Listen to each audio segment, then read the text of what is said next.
Ayan, gabi karon diri sa Amua. So, um, meron tayong ano dito, turmeric. Okay. So, yung turmeric kasi guys, ay ginagawa ko itong tsaa. So, bumibili ako ng fresh turmeric. And then, binabalatan ko ito. And then, tinatago ko sa freezer.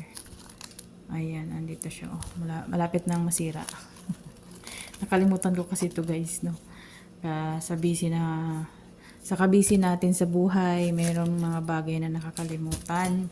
So, ngayon, gawin natin to. Okay, andito na yung aking mga paraphernalias. Ayan, dito ko siya babalatan. So, ayan, tingnan nyo kung paano ko siya ini-store sa freezer. Alam nyo guys, umaabot ito minsan ng mga 2 months. Hindi siya nasisira. Okay, so yan. So, mag-start na ako guys. Mag-start na ako magbalat, okay? So, kailangan natin gumamit ng gloves kasi para hindi magka-yelo-yelo yung ating kamay, no? Kasi turmeric na ito.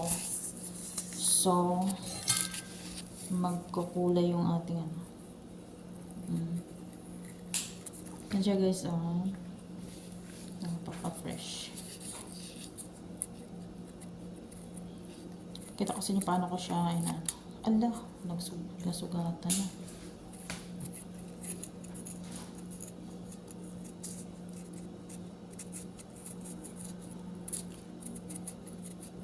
Yan.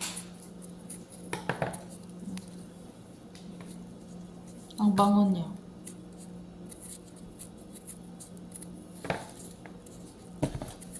Ang dami nito sa Pinas din. Dati nung bata pa kami, nilalaro lang namin to. Niluto-luto namin sa Ito pala herbal pala, no? So, yan siya guys na, yan. So, i-continue ko lang to guys, no? I-continue ko lang and then babalikan ko kayo, okay? So, yan guys na, gawin natin. Ay!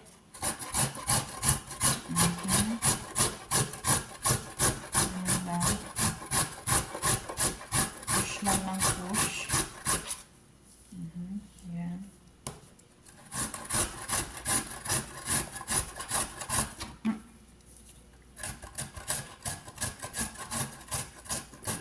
Nanti hafal sa.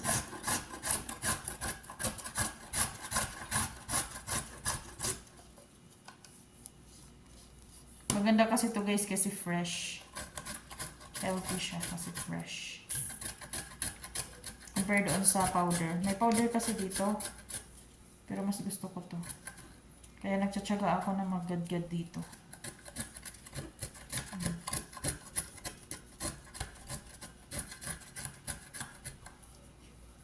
Yan. 1 minute. 1 part.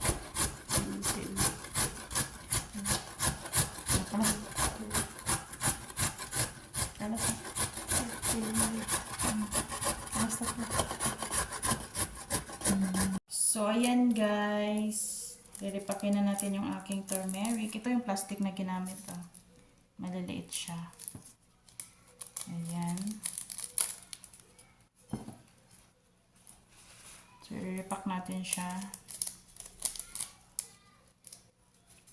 Iano natin na isang baso.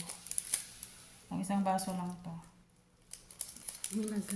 Marasagira sa?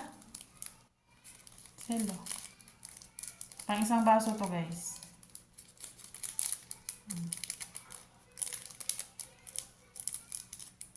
Yan.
So, hello guys. Ayan, natapos na ako. Manghang pala siya. Ayan, tapos na. So, ito yung nagawa ko guys. Oh, madami siya. Bilangin natin. 1, 2, 3, 4, 6, 8, 9, 10, 11, 12, 13, 14, 15, 16, 17, 18, 19, 20, 21, 22, 23, 24, 25 lahat guys. Yung nagawa ko. Pang 1 month na to. Everyday isa, no? So, ayan oh. Kung gusto nyo minom ng turmeric tea, ganituhin nyo siya. Tapos ilagay nyo sa freezer. Ano? Ganyan lang. Tapos ilagay sa freezer. Okay? Yan. Tapos ilagay ko siya dito. Okay?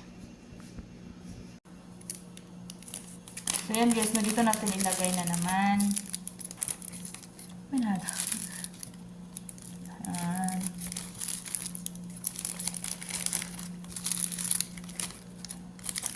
Dito guys. Nilagay ko siya.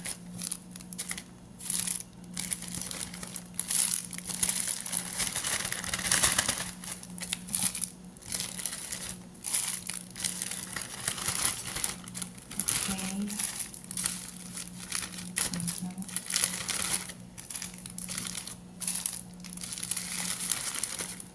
Siya pala dito lahat. Kala ko dalawa eh. Ayan. Ayan guys, full. So, i-block natin. Ano siya? Nalagay ko sa freezer. Ayan. Kukuha lang ako everyday isa. Thank you for watching. 1 minute. Shukran. So, ayan guys, no? Kumuha ako ng isa. Magtitimpla ako. Okay, tapos lagyan natin ng konting honey. Ayan. Ginaganyan ko siya. Ayan, lagay mo dyan. Then, lagyan mo ng mainit na tubig. Okay. Ayan, gawin mo yan. Tapos, ako guys, nilalagyan ko siya ng tubig 3 times. Kapag naubos ko to, tapos, lagyan ko ulit ng tubig. Hanggang sa mawala na yung kulay niya. Saka ko siya tinitigilan. Kaya, ito, buong araw ko to inumin. Lagyan ko lang siya. Refill lang ako ng refill ng tubig. Okay? Pwede din hindi nyo lagyan ng honey. Ito guys is ano to, pure honey to. Kaya tingnan nyo. Ayan. So, sana makatulong. Sana gawin nyo din sa bahay nyo. Okay? For healthy life.